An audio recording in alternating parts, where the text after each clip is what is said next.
Reinhold Arnoux, pour ceux qui ne le connaissent pas, et vous êtes sans doute très nombreux, est un peintre qui, dans les années 50, on vous en dira un peu plus sur lui, a produit une énorme exposition au Musée des Arts Décoratifs à Paris en 1959. Et c'est de cette exposition dont il va être question ici. Et vous voyez là le peintre en présence d'André Malraux à l'occasion de l'inauguration de cette exposition. Alors, deux mots un petit peu sur la trajectoire biographique de Reinhold Arnoux, même s'il y a un roman à faire sur ce peintre et aussi sur la période de Vichy, mais on n'a pas le temps, on a trop peu de temps, donc on fera une parenthèse, mais on pourra répondre aux questions s'il y en a.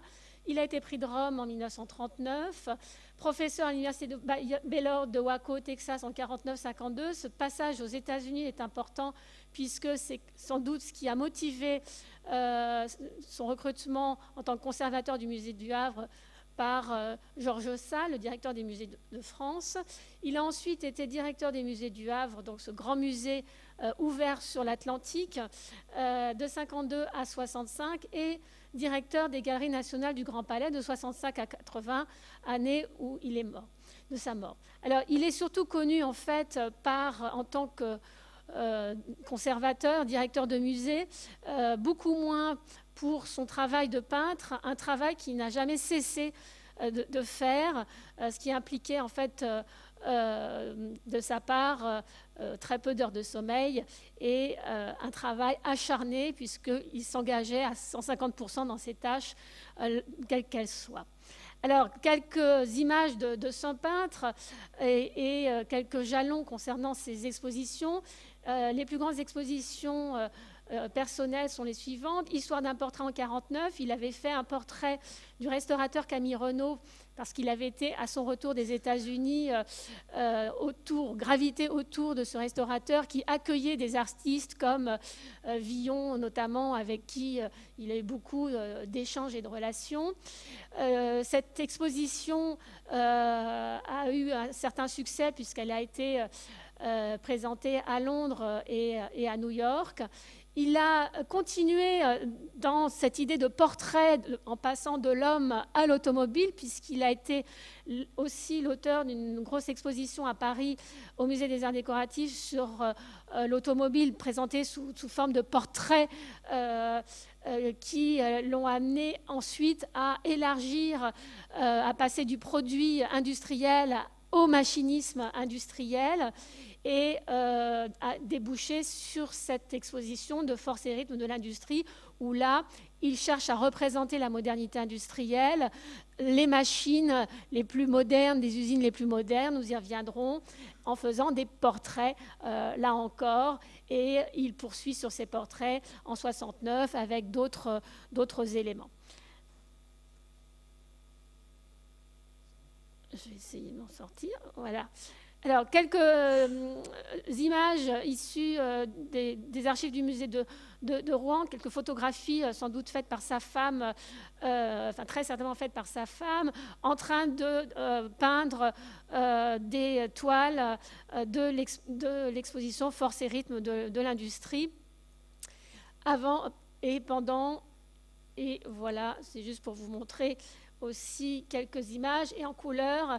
On a découvert récemment, on a eu des échanges là-dessus avec Virginie sur Paul Almasy, puisque Reinhold Arnoux, qui s'intéressait aussi beaucoup à la photographie et qui a été à l'origine d'une exposition sur Paul Almasy en 1964 au musée du Havre, a été photographié par celui-ci.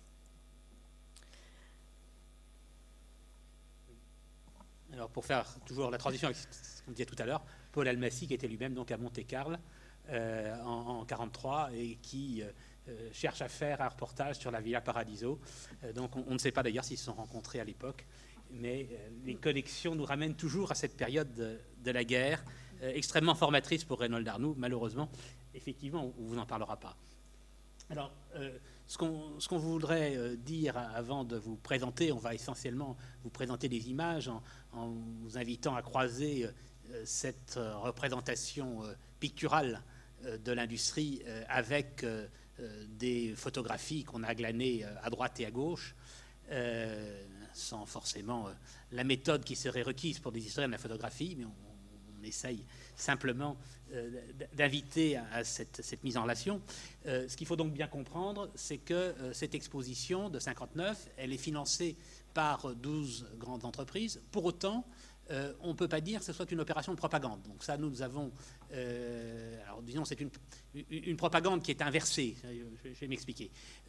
Nous avons les éléments très clairs pour bien voir que c'est effectivement Reynold Arnoux et son épouse qui ont été démarchés des entreprises, et non pas l'inverse. C'est une recherche de mécénat, même si, bien évidemment, comme tout mécénat, de la part des entreprises, il y a un enjeu d'image d'elle-même, mais avec, je dirais, une espèce de façon aussi de se contrôler un peu les unes les autres. À partir du moment où il y avait 12 entreprises dans le coup, forcément, aucune ne pouvait totalement tirer la couverture à elle-même. Et dans le catalogue et dans la présentation de l'exposition, de façon délibérée, les choses ne sont pas présentées par entreprise. Tout ça est très mêlé. D'une certaine manière, c'est nous, dans le travail qu'on vous propose ici, qui allons un petit peu démêler les choses, mais en nous prenant, je dirais, une optique spatiale, géographique, pour regarder les sites qui sont en question. Alors, ce qu'il faut comprendre dans cette démarche, disons, on associerait à la propagande d'une certaine manière, cette propagande, elle s'exprime dans des termes un peu particuliers à l'époque, qui est ce qu'on appelle les relations publiques.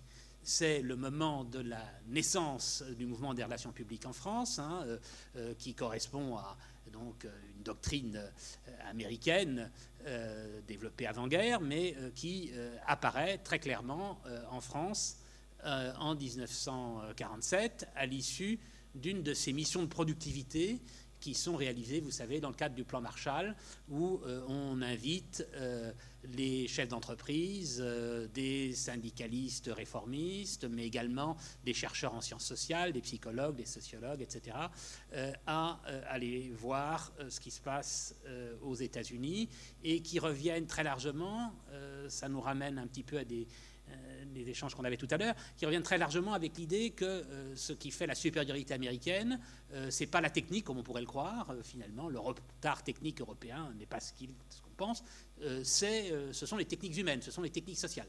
Donc tous les instruments de relations sociales, de gestion du personnel vont émerger dans ce cadre-là, et les relations publiques relèvent de la même chose. Les entreprises qui sont motrices dans les relations publiques en France, eh bien, correspondent assez largement, on revient en arrière là, à la liste qu'on avait là.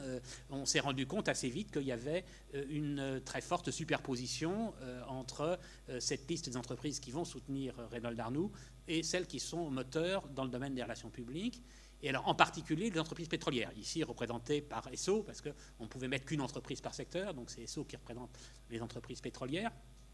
Et Esso est particulièrement active là-dedans, comme Saint-Gobain, sur laquelle on va revenir, pour Esso notamment, avec donc cette revue qui s'appelle Pétrole Progrès, qui est une revue, vous voyez, il n'y a pas le nom d'Esso dessus, c'est ce qu'on appelle, donc c'est des journaux qui sont destinés à non pas vendre la marque, mais à améliorer l'image du produit, de l'activité. Donc il y avait un gros enjeu à faire valoir ce que pouvait être l'extraction, enfin, le développement du pétrole, notamment l'extraction pétrolière. On y reviendra tout à l'heure, j'ai pas tout à fait fini. Donc ce qui est tout à fait intéressant, qui va nous ramener à notre affaire, c'est que, donc là vous voyez, c'est un tableau de Reynold Arnoux lié à cette exposition Force Hérite l'Industrie qui illustre ce numéro de Pétrole Progrès, mais ce n'est pas le seul cas. C'est-à-dire que Pétrole Progrès va offrir sa couverture à des artistes, et à des artistes souvent qui sont, disons, c'est pas, je veux dire, pas forcément grand public, des artistes de la modernité picturale de l'époque. Et cette ouverture à l'art contemporain fait partie de cette logique de promotion industrielle. Alors on a un autre cas intéressant sous un autre registre qu'on n'a malheureusement pas pu mettre ici, qui est Philips, avec une revue extraordinaire qui s'appelle Bonjour Philippines, je crois que c'est ça, qui promeut les loisirs modernes. Et c'est une revue qui est vendue très grand public, mais en fait c'est bien au départ pour promouvoir tout le type de produits que Philips peut vendre. Donc on est dans une logique où on promeut des produits, des logiques industrielles pour promouvoir la marque derrière, mais ce n'est pas la marque qui est mise en avant. Et je pense que c'est exactement dans cet esprit-là qu'il faut imaginer le travail d'Arnoux. Donc là, on voit de l'autre côté la revue de Gaz de France, donc à la même période. Gaz de France fait partie de ces entreprises et Gaz de France également met à la une un tableau de Reynold Arnoux sur Gaz de France, sur lequel nous reviendrons tout à l'heure. Alors, dans ce registre-là, on peut tourner sur autre entreprise qui est très active dans le domaine, c'est Saint-Gobain. Nous la retrouverons aussi parmi les tableaux d'Arnoux. Et là, on a une photo qu'on a trouvée tout à fait extraordinaire, parce que la thématique des relations publiques, c'est la thématique de la transparence. Le club d'entrepreneurs qui se constitue de spécialisation publique des grandes entreprises françaises s'appelle la Maison de Verre. Et là, qu'est-ce qu'on voit? Eh bien, on voit l'usine de Chantraine, qui est à l'époque l'usine modèle dans le domaine de la verrerie de Saint-Gobain. Mais on la voit d'où? On la voit depuis la salle de conférence avec cette gigantesque verrière qui donne sur l'usine. Donc c'est vraiment la Maison de Verre dans toute sa splendeur. Il faut bien voir qu'on a là, ça fait partie des activités des relations publiques, une véritable industrie de la visite industrielle. Donc on vous donne les chiffres ici sur le nombre de visites organisées en 1958 au moment de la création de cet édifice. Donc 139 visites, 6674 visiteurs, et pour le premier trimestre 59, 111 visites, 4130 visiteurs. Vous nous excusez d'avoir ces éléments un peu épars, mais c'est ce qu'on a trouvé dans les archives de Saint-Gobain. Et ça, c'est rien par rapport à l'usine Simca de Poissy, où on est dans l'ordre de 35 000 visiteurs, donc avec un hall de 2500 mètres carrés. Enfin, voilà. Donc ça fait partie aussi de cette façon dont les usines se donnaient à voir à l'époque. Et c'est dans ce contexte-là qu'il faut penser l'exposition Force et rythmes de l'industrie de Reynold Arnoux. Alors, la carte que vous voyez sur la gauche, c'est celle qui figure dans le catalogue, donc c'est tout à fait révélateur. Vous avez là une exposition de peinture avec une carte qui vous montre l'ensemble des sites visités. Donc une espèce de carte de la France industrielle de l'époque, où bien évidemment Arnoux a été envoyé, puisque chacune des entreprises a essayé de mettre en valeur ce qui étaient les lieux un peu emblématiques de la modernité industrielle.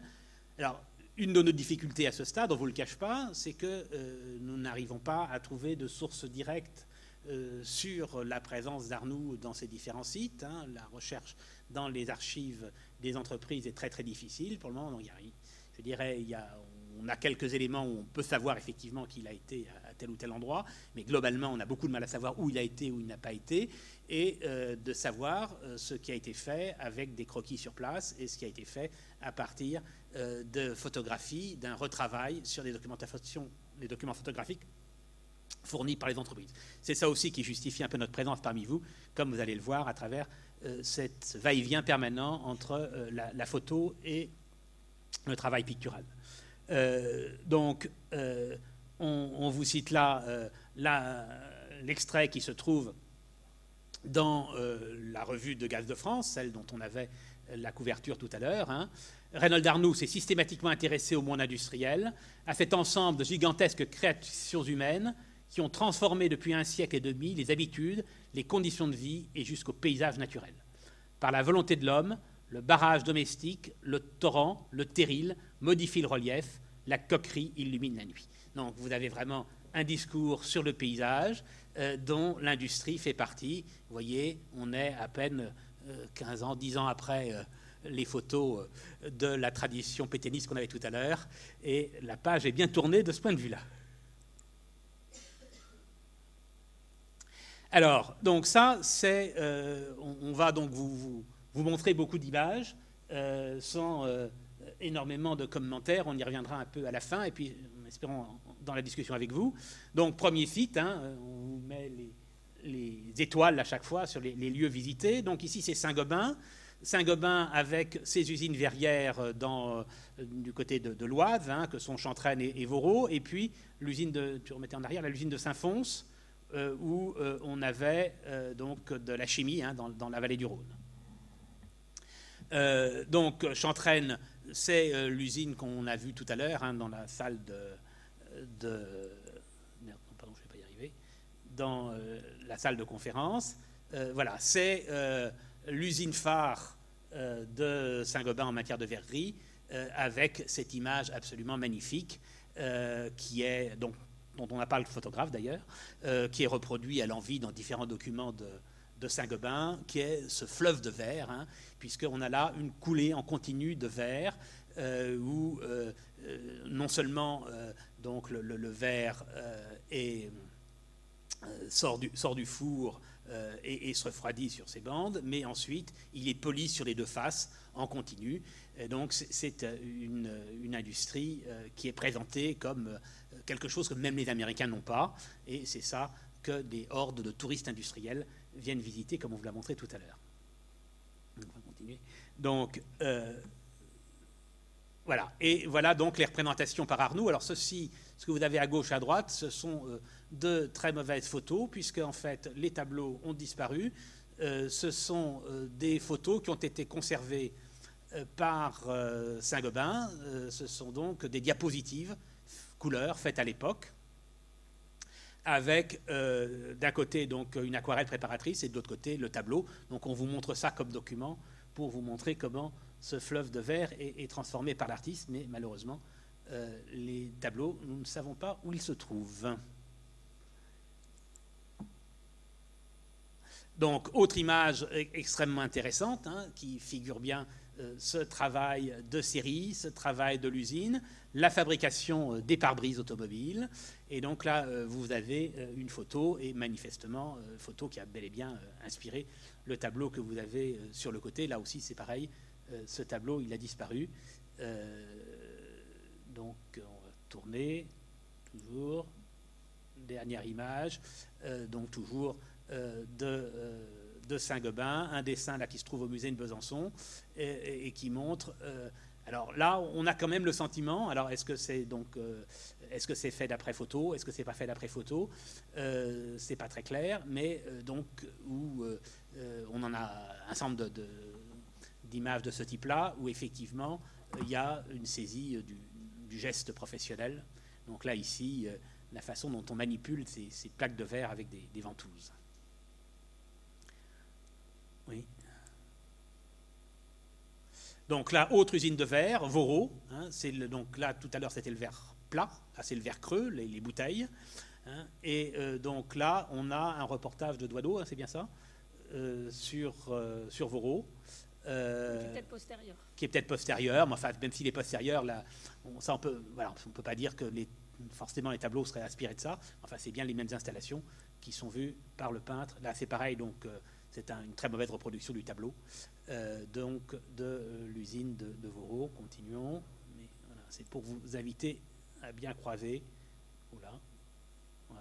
Et donc ça, c'est Saint-Fons.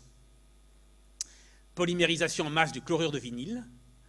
Donc je vous invite à regarder les couleurs pastel, parce qu'on y reviendra tout à l'heure, dans cette image des tubulures industrielles. Et la photo, je ne sais pas de qui elle est, là, je ne peux pas lire à cette distance.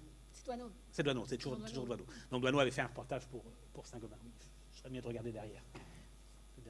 Oui, on continue, c'est à toi, je pense. Par contre, là, c'est un tableau qui est est au musée de Rouen. Beaux-Arts de Rouen. Alors pour prolonger, là, on change de secteur et on va dans le sud, mais on est toujours en lien avec Saint-Gobain, puisque à Saint-Gobain était rattaché le centre de recherche atomique de Marcoule, où Arnoux a été dessiné. Alors là, sans doute aussi sur photographie, une des grosses piles atomiques qui faisait aussi la une des médias. Donc là, ce sont des reproductions de dessins en noir et blanc qui sont au musée des arts décoratifs à Paris, de photos en fait.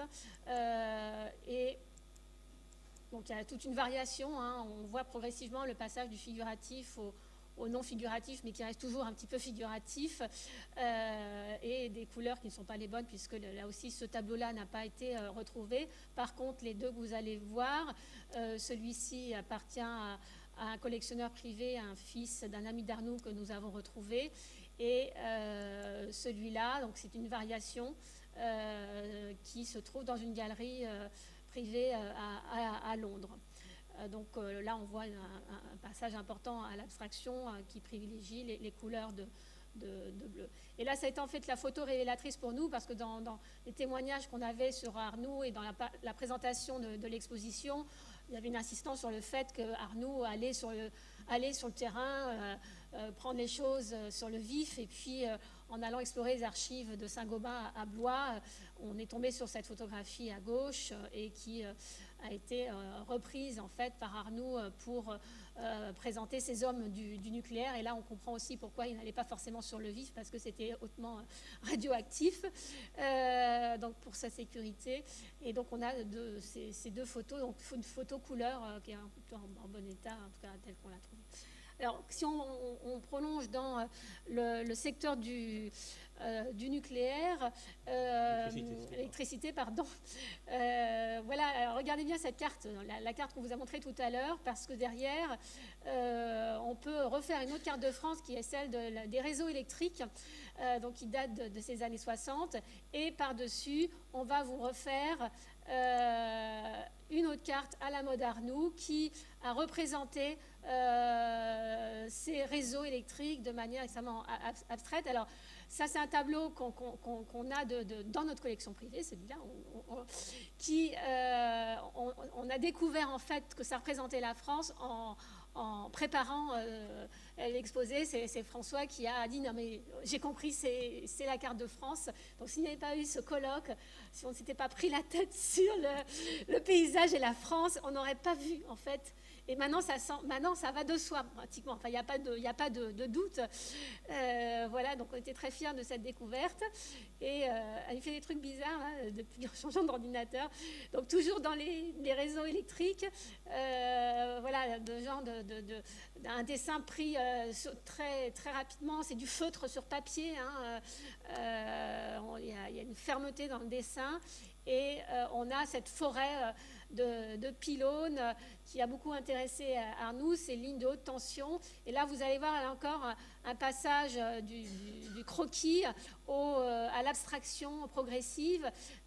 Donc, c'est la surprise aussi pour moi, parce qu'il fait... Donc voilà, la transformation du dessin en gouache. Et vous allez avoir incessamment sous peu la version huile, voilà, progressivement. Donc là, ce sont des œuvres qui sont conservées au musée des Beaux-Arts de Besançon, qui sont en très très bon état, très très bien conservées. Et voilà, on a trouvé un petit extrait de commentaire de Reynold Arnoux. Il n'y a pas loin du pylône à l'arbre. Une turbine au repos est comme un feuillage ou un amas de plumes. Certaines hélices font parfois penser à des corolles. La lumière artificielle crée des effets aussi percutants qu'un clair de lune. Voilà un petit peu un commentaire qui accompagne ces œuvres. Alors, dans l'électricité, je te passe la parole pour toujours, un autre univers. Voilà. Toujours dans le registre de la modernité de l'époque, hein, les barrages, c'est la grande période de construction des barrages. Alors là, pour le coup, on peut tourner. Donc, on a les barrages de Serre-Ponçon et de Digne. Donc ça, c'est un grand dessin qui est dans notre collection. Et là, pour le coup, effectivement, c'est bien daté 2 avril 57.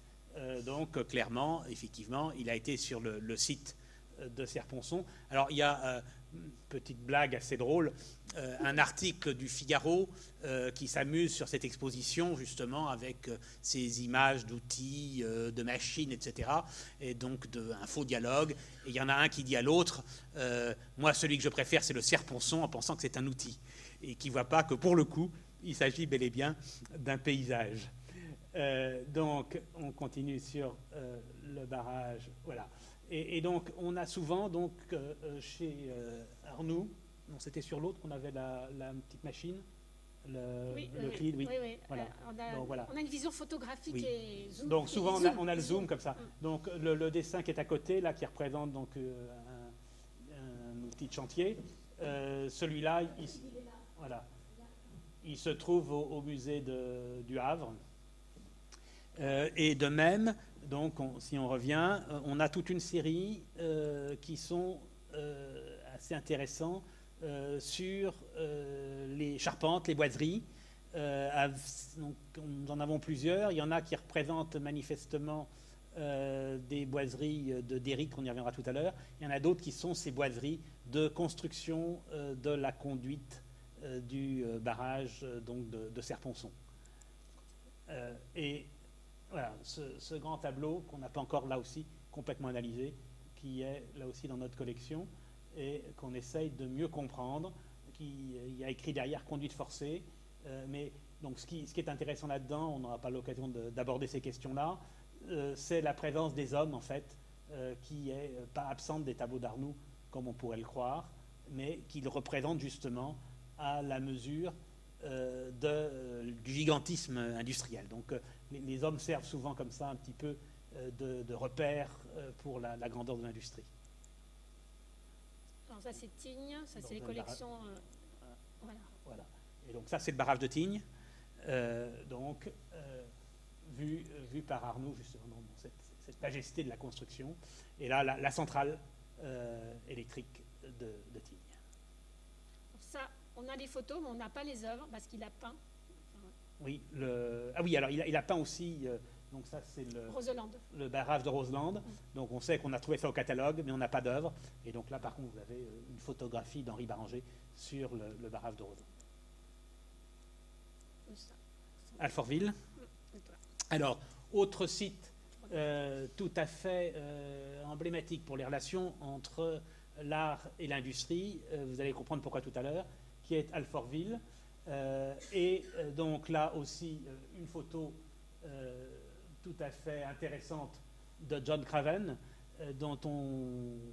qui est quelqu'un qui a été également directeur de galerie. Donc on a sur cette période-là quand même des croisements très très importants entre le travail photographique et la peinture, qui mériterait d'être étudié de façon plus systématique.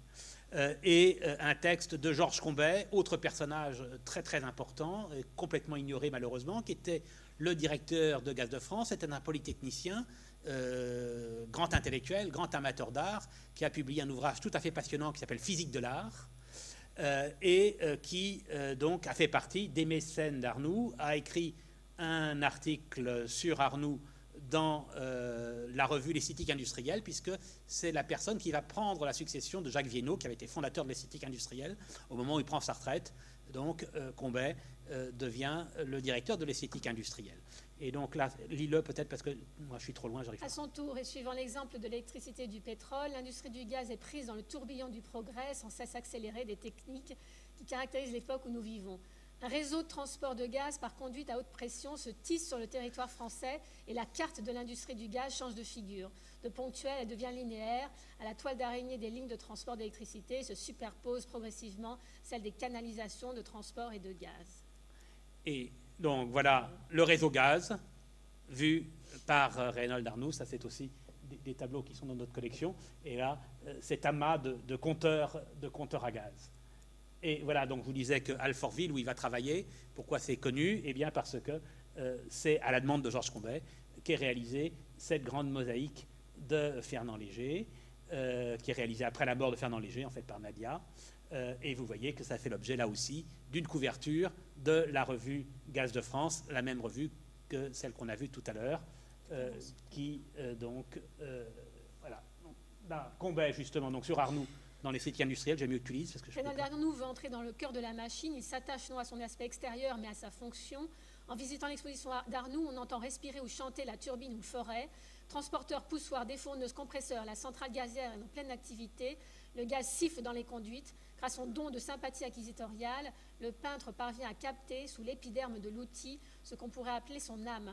Nous assistons à une sorte de spiritualisation du travail mécanique. Alors là, non mais quand même dire un mot sur l'œuvre. Là, c'est pareil, c'est une très mauvaise reproduction. C'est une photo de photo retrouvée à la bibliothèque Kandinsky. C'est un tableau il y a une reproduction catalogue en noir et blanc, mais autrement, il a également disparu. Et donc là, ça par contre, c'est un tableau qui se trouve au musée de Rouen, donc sur Gaz de France. Voilà. Et donc là, alors ça, c'est une œuvre importante, puisque donc un des objectifs de Reynold Arnoux, en fait, en faisant cette exposition, était de proposer en fait des maquettes pour la décoration des usines. Et ce qu'il n'a jamais pu faire, le seul qui lui a été acheté, donc qui est contemporain en fait de l'exposition, c'est Gaz de France. Ce tableau qui a donc décoré la salle du conseil d'administration de Gaz de France, c'est le même donc, qui était reproduit sur la couverture de la revue. Cette photo-là, elle est dans les archives du musée des arts décoratifs, hein, les grands albums. Il y a donc un beau reportage photographique sur l'exposition d'Arnoux au musée des arts décoratifs, mais nous ignorons totalement ce que cette œuvre a pu devenir. C'est peint sur panneau de bois. On ne sait pas si ça a disparu ou pas. Charbonnage. C'est encore à toi. C'est encore à moi. Donc là, une image plus traditionnelle de l'ouvrier. On continue. La haveuse. Donc, on ne mettra pas le film parce qu'on n'a pas le film. On avait un petit extrait de film sur voilà. Expo. Mais quand même, donc ça très, très intéressant aussi. Il y avait un petit extrait de film réalisé donc par cette dame qui s'appelle Francine Boitel, qui était une institutrice d'art plastique, donc qui faisait du travail de formation artistique auprès des mineurs et qui présente l'exposition d'Arnoux, de même que dans Les Lumières de la mine, elle présente l'exposition avec cette reproduction de la haveuse. Donc voilà, on continue. Donc, il faut bien voir, en fait ça c'est finalement des zooms de ce qu'on voit en haut à gauche dans cette huile-là. Ça c'est l'outil.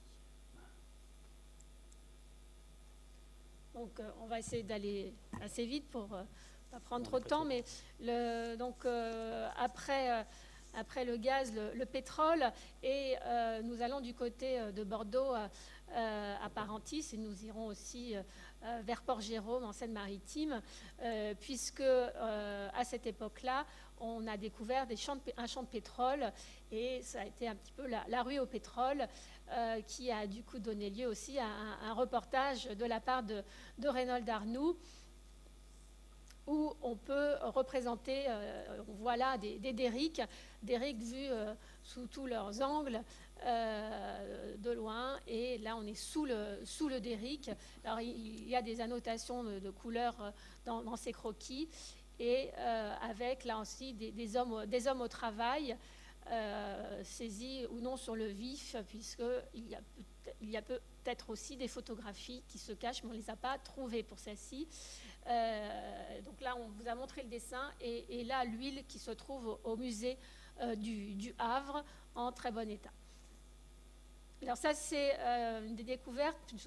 Nous traquons en fait les tableaux, et nous avons trouvé quelques tableaux dans des entreprises, et c'est Esso qui a la palme pour l'instant de la conservation. Même s'ils ont détruit un tableau, ils ont gardé des tableaux, et ils les ont qui sont présentés au siège social en haut, mais personne ne les voit parce qu'ils font tellement partie du quotidien qu'on ne les voit pas. La flamme de Parentis, version dessin, plusieurs formats, et la version flamme qui vous montre les étapes du travail d'Arnoux. Maintenant, du côté de Port-Jérôme, alors là aussi, c'était, pour ceux qui connaissent ce film, c'était les tubulures des industries pétrolières étaient aussi mises en spectacle par les cinéastes, puisque le plus célèbre d'entre eux, Alain Resnais, a fait ce magnifique film qui s'appelle Le Chant du Styrène, exactement à la même époque, dans les mêmes sites. Alors on ne sait pas s'ils se sont croisés, mais en tout cas, on peut aussi faire des circulations entre le cinéma et la peinture et la photographie. Alors là, on a une succession, là aussi, d'images. Première étape, cette photographie cliché Esso qu'on a retrouvée dans un paquet de fiches de documentation pédagogique. Là aussi, on fait un tour de France. Et là, il n'y a aucun doute, Arnoux s'est appuyé sur cette photo pour faire son croquis, le cracking, qui va donner ensuite cette huile qui est conservée au musée du Havre, Donc là, on change de registre de couleur. Et on a aussi quelques beaux fusains conservés au musée du Havre et à Besançon. Donc voilà, sur la même raffinerie. Alors Besançon, on ne sait pas si c'est Port-Jérôme, on fait l'hypothèse que c'est Port-Jérôme. Alors, Gardanne, donc, Gardanne, le Saint-Auban, Péchinet, donc dans le... Alors, ça fait partie... toujours donc, notre ami Craven. Oui, on va passer là-dessus. Et donc ça fait partie des premiers dessins qu'on a trouvés et qui nous ont immédiatement frappés, parce que voilà, c'est un coin que je connais bien. Trouver ce dessin représentant les décomposeurs d'alumine de Gardanne. C'est une photo qui m'a été retrouvée parce qu'on a fait un article pour les cahiers d'histoire de l'aluminium. C'est une photographie de la Chérois qui apparaissait la plus proche de cela. Une petite aquarelle qu'on a trouvée aussi. Et puis donc malheureusement, le tableau, c'est pareil, on ne sait pas où il est. Mais là, on voit très clairement aussi cette façon de mise en scène cubiste, finalement, d'un paysage industriel qui est facilité par la structure même des installations. Oui, donc ça, c'était le dessin le plus réaliste. Donc vous voyez toujours ce travail de mise en scène. Et ce très très beau tableau, Calcination, qui est le fleuron de notre collection, hop là, passons, qui représente donc le travail à Gardanne. On change de secteur industriel, on a presque fini. Mais pour vous montrer la variété des secteurs concernés. Compagnie électromécanique, ça ne nous dit plus rien aujourd'hui. En fait, ça a été racheté par Alstom. C'était une des principales entreprises de fabrication de moteurs qui existaient dès avant-guerre, avec des sites à Lyon, au Havre et au Bourget à Paris. Là, manifestement, un lien assez étroit qui a pu exister, donc avec ce très beau tableau qui se trouve au musée du Havre, qui s'appelle Usinage, donc un turboréacteur, vous voyez, donc il a installé des feuilles d'aluminium dans la gouache, ces turbines donc, de la compagnie électromécanique, et donc là, voilà, les pales. Donc vous voyez aussi pareillement le jeu entre la photo et la peinture.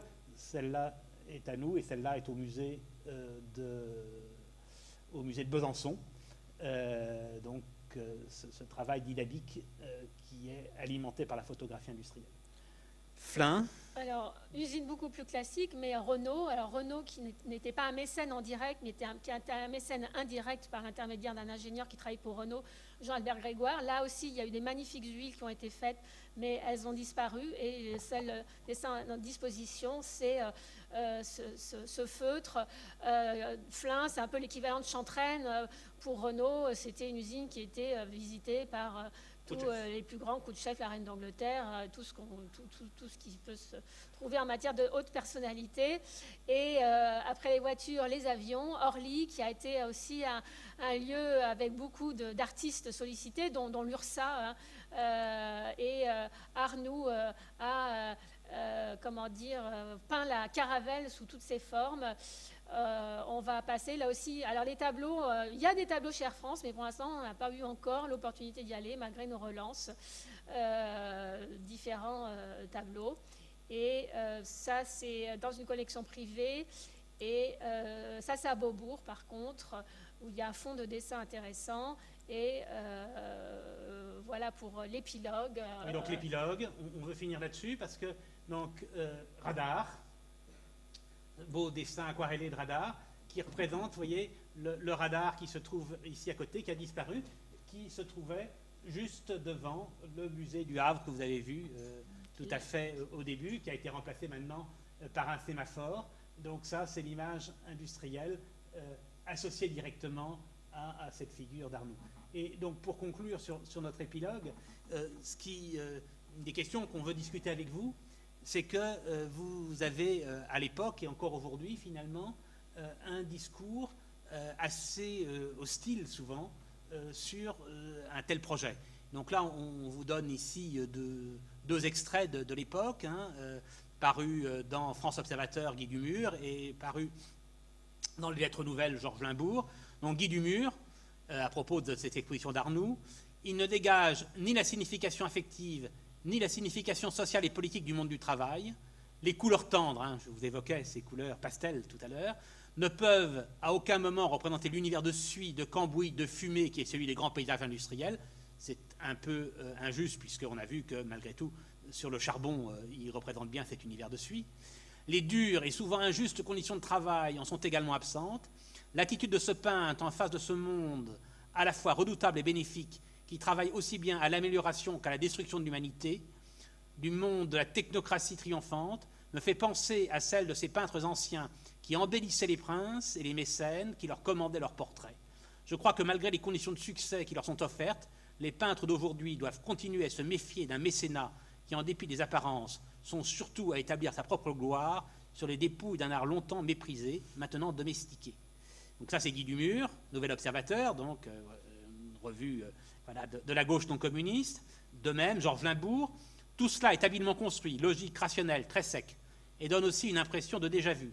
C'est un reportage assez monotone et sans enchantement, peint non par un artiste, mais par un ingénieur qui a quelques idées de l'art de notre temps. Mais des machines, pouvait-on tirer quelque chose de mieux? Je crois que la technique industrielle et la science d'une part, et la peinture d'autre part, sont inconciliables, et qu'il serait même bon de les considérer comme d'irréconciliables ennemis. Il me semble plutôt que la peinture a pour mission de nous sauver du rationalisme scientifique et de notre propre mécanisation. Et ce qui nous frappe, alors je vous donne la réponse qui est, alors bien évidemment, c'est Franck Elgar, dont vous avez le portrait par Arnoux, qui a fait la préface de l'exposition, donc qui est là dans la défense bien évidemment de l'œuvre. On lui, à Arnoux, fera sans doute le grief d'avoir compromis la peinture par la mauvaise fréquentation des mécaniques. Je pense surtout à ceux qui restent niaisement fidèles à un idéal conventionnel d'élégance et de distinction. Or, le mal n'est pas que les mécaniques soient des mécaniques, il est que les hommes soient mécaniques. Si Arnoux s'est servi des mécaniques, il ne s'est pas laissé asservir par elles. Parmi elles, il n'a cessé de se montrer créateur inventif. Ce sont au contraire les artistes qui appliquent des formules scolaires et académiques pour exploiter des sujets prétendument nobles ou élevés, ou pratiquent l'automatisme facile des effusions, qui ressemblent aux mécaniques dont lui, Arnoux, a su tirer parti sans déchoir. Ce qui nous intéresse dans cette affaire-là, c'est qu'au fond, ce type de critique reste actif aujourd'hui, que ce moment de la peinture industrielle, on vous a présenté Arnoux, mais en fait, on pourrait vous montrer que dans cette période-là, vous avez beaucoup de choses dans le même esprit, a eu tendance à disparaître. Et notre question, c'est au fond, pourquoi ce reproche, on ne le fait pas aux photographes? Pourquoi est-il légitime de montrer la beauté de l'industrie à travers un appareil photographique, et ne serait-il pas légitime de le montrer à travers un travail sur le dessin et la peinture, avec derrière en même temps, on l'a vu dans ces deux critiques que je viens de vous lire, le reproche un petit peu d'être vendu, alors que pour le coup, effectivement, en général, les photographies industrielles, c'est purement et simplement acheté par les entreprises, et là, nous avons vu que c'est un peu l'inverse quand même qui se joue, c'est-à-dire que Arnoux est allé effectivement démarcher, mais on ne peut pas dire que c'était une commande d'entreprise. Donc ça reste un point tout à fait mystérieux et dont on aura plaisir à discuter avec vous.